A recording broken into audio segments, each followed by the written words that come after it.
È un momento di sacrificio per tutti quanti. Anch'io faccio dei sacrifici, un bar, penso che anche i mesi di base potrebbero farlo. Poi la questione del rischio nel loro lavoro è un'altra cosa che non posso giudicare, però per quanto riguarda il pagamento lo trovo inadeguato. Sinceramente è un momento così tragico e così poco gestibile che non saprei perché proprio solo la figura del medico deve assurgere a eroe. Per conto mio non è che sia tanto corretto. Comunque i medici di base agiscono secondo i loro criteri, che variano dall'uno all'altro. Ci sono dei medici che stanno lontani dai pazienti più che possono. Ce ne sono altri che invece fanno il loro dovere e sono da ammirare. Per me li dovrebbero fare gratuitamente.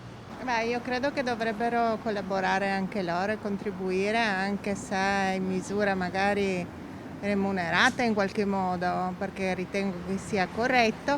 Gratuitamente, io la penso così. Perché siamo in un periodo di emergenza. Esatto, perché siamo in periodo di emergenza ed è giusto che siano fatti gratuitamente.